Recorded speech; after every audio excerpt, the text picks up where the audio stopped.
আমাদের জীবন এই আধুনিক সভ্যতার এক তীব্র স্রোত। প্রতিটি সেকেন্ড যেন একটি লক্ষ্যের দিকে ধাবমান। কিন্তু এই দৌড়ের শেষ কোথায়? এই প্রশ্নটি আমাদের মধ্যে অনেকেই করি এবং উত্তর না পেয়ে কেবলই ক্লান্তি আর হতাশা অনুভব করি। আমাদের মনে হয় আমরা প্রচুর কাজ করছি, কিন্তু দিন শেষে সব কাজ অর্থহীনতার এক কঠিন দেওয়ালে ধাক্কা খেয়ে ফিরে আসছে। এমনই এক গভীর অস্থিরতায় ভুগছিলেন আহমেদ, একজন তরুণ অফিস নির্বাহী। প্রতিদিন শত ব্যস্ততা সত্ত্বেও তার মনে হতো সময়টা তার মূলধন নয়, বরং নীরব শত্রু।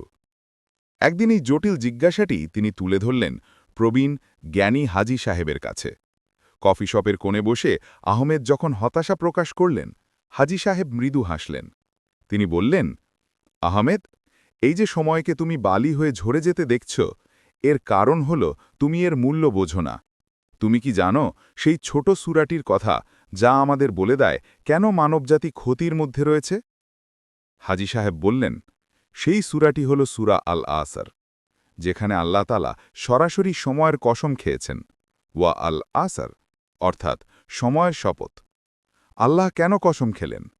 তিনি সময়ের কসম খেয়ে প্রমাণ করে দিলেন যে সময় কোনো সাধারণ বস্তু নয়, এটি জীবনের ভিত্তি, এটি আমাদের পুঁজি। এবং এই পুঁজির ব্যবহার নিয়ে তিনি কঠিনতম সত্যটি ঘোষণা করলেন, ইন্নাল ইনসানা লাফি খুসর, অর্থাৎ নিশ্চয়ই মানুষ ক্ষতির মধ্যে রয়েছে। ক্ষতির মধ্যে? হাজী সাহেব বললেন, এর মানে হল আমরা সবাই যেন বাজারে বরফের একটি বড় চাই নিয়ে দাঁড়িয়ে আছি। বরফ হলো আমাদের সময়, যা প্রতি মুহূর্তে গলে যাচ্ছে। আমরা বিক্রি করি বা না করি, বরফ গলতে থাকবেই। যে ব্যক্তি এই গলনশীল মূলধনকে কাজে লাগাতে ব্যর্থ হয়, সেই হল খুসার বা ক্ষতিগ্রস্ত। কিন্তু আল্লাহ আমাদের জন্য পথ খোলা রেখেছেন। এই ক্ষতি থেকে বাঁচার জন্য তিনি 4টি ব্যতিক্রমের কথা উল্লেখ করেছেন, যা মানবজাতির সাফল্যের চিরন্তন সূত্র। ইল্লাল্লাযীনা আমানু ওয়া আমিলুস সালিহাতি ওয়া তাওয়াসাউ বিল হাক্কি ওয়া তাওয়াসাউ বিস সবর, অর্থাৎ তবে তারা ছাড়া যারা ঈমান এনেছে, সৎ কাজ করেছে, পরস্পরকে সত্যের উপদেশ দিয়েছে আর পরস্পরকে ধৈর্যের উপদেশ দিয়েছে। আহমেদ বুঝলেন, জীবনকে স্থির করতে হলে এই 4টি ভিত্তিকে জীবনের 4টি স্তম্ভ হিসেবে গ্রহণ করতে হবে। প্রথম ও দ্বিতীয় ভিত্তি, ঈমান ও সৎকাজ, অর্থাৎ উদ্দেশ্য ও কর্মের গুণগত মান। জীবনের ক্ষতির হাত থেকে বাঁচার প্রথম দুটি ভিত্তি হল ঈমান বা বিশ্বাস এবং সৎকাজ, অর্থাৎ আমাল আস-সালিহা। আহমেদ উপলব্ধি করলেন তার সমস্যা সময়ের পরিমাণ নয়, বরং তার কর্মের ভেতরের গুণগত মান। যখন আহমেদ তার ঈমানকে পুনরুজ্জীবিত করলেন, তখন তার কাজের নিয়ত বা উদ্দেশ্য পরিবর্তিত হল।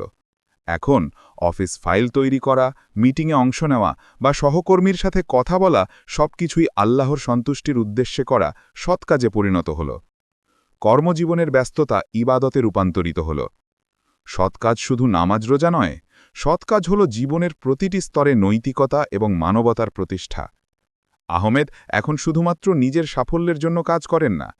তিনি অফিসে তার সহকর্মীকে সহযোগিতা করেন, পথ চলতে এক বৃদ্ধাকে সাহায্য করেন। এই ছোট ছোট কাজগুলো যখন ঈমানের সাথে যুক্ত হয়, তখন তা হয়ে ওঠে আমাল আস-সালিহা। দিন শেষে যখন তিনি তার ল্যাপটপ বন্ধ করেন, তখন তার মনে থাকে এক গভীর প্রশান্তি। তিনি জানেন তার সময় এখন আর কেবল গলে যাওয়া বরফ নয়, তা পুণ্য হয়ে জমা হচ্ছে। তৃতীয় ভিত্তি, সত্যের উপদেশ, নীতিগত অবস্থান। এরপরই আসে কঠিনতম পরীক্ষা, সত্যের উপদেশ, তাওয়াসি বিল হাক্কি।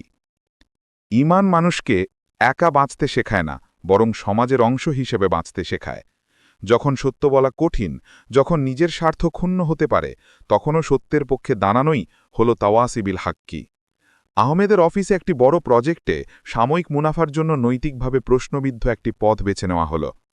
সবাই যখন নীরব, তখন আহমেদ উঠে দাঁড়ালেন। তিনি জানতেন এই সত্য প্রকাশ করলে তার ক্যারিয়ার ঝুঁকিতে পড়তে পারে। তবুও তিনি দৃঢ়তার সাথে বললেন, সাময়িক লাভের জন্য নৈতিকতা বিসর্জন দেওয়া দীর্ঘমেয়াদী ক্ষতি ডেকে আনবে। আমাদের কোম্পানির সুনাম ও গ্রাহকের বিশ্বাসই আমাদের আসল পুঁজি। তার এই সততা অন্যদের প্রথমে অস্বস্তিতে ফেললেও শেষ পর্যন্ত তা সঠিক সিদ্ধান্ত গ্রহণে সাহায্য করল। সত্যের উপদেশ দেওয়া মানে শুধু অন্যকে নসিহাত করা নয়, এর অর্থ হল নিজেকে সত্যের পথে অবিচল রাখার জন্য অন্যের সাথে সম্মিলিতভাবে অঙ্গীকারবদ্ধ হওয়া। চতুর্থ ভিত্তি ধৈর্যের উপদেশ অবিচল ও সক্রিয় মানসিকতা সত্যের পথে চললে জীবনে পরীক্ষা আসেই আহমেদকে ব্যক্তিগত জীবনে এক বড় ধৈর্যের অগ্নি পরীক্ষা দিতে হল তার ছোট ব্যবসায় দিতে বড় লোকসান হল তিনি আর্থিকভাবে বিপর্যস্ত হলেন তিনি স্মরণ করলেন হাজী সাহেবের কথা ধৈর্য কেবল কষ্ট সহ্য করা নয় ধৈর্য হল যখন সবকিছু হাতছাড়া মনে হয় তখনও আল্লাহর ফয়সালার উপর অবিচল আস্থা রাখা এটি নিষ্ক্রিয় আত্মসমর্পণ নয় এটি সক্রিয় দৃঢ়তা যেমন নবী করিম সাল্লাল্লাহু আলাইহি ওয়াসাল্লাম যুদ্ধের কঠিনতম মুহূর্তেও আল্লাহর উপর ভরসা রেখে পুনরায় পরিকল্পনা করতেন আহমেদও কান্না বা হতাশার বদলে জায়নামাজে বসলেন আল্লাহর কাছে সাহায্য চাইলেন এবং নতুন করে পরিকল্পনা তৈরি করলেন তিনি সহকর্মীদের সান্ত্বনা দিলেন এটা আল্লাহর পরীক্ষা আমরা ইনশাল্লাহ আবার উঠে দাঁড়াব এটাই হল তওয়াসি বিস সাবর নিজের কঠিন সময়েও অন্যদের ধৈর্যশীল হতে উৎসাহিত করা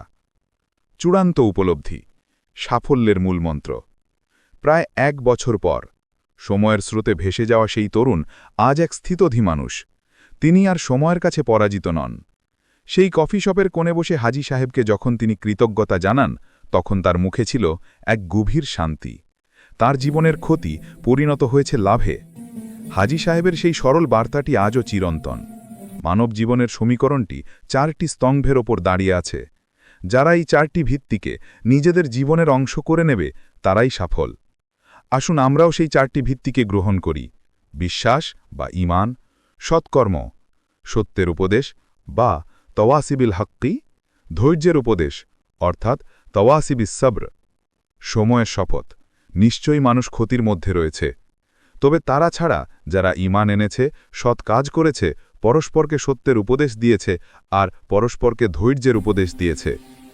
সূরা আল আসর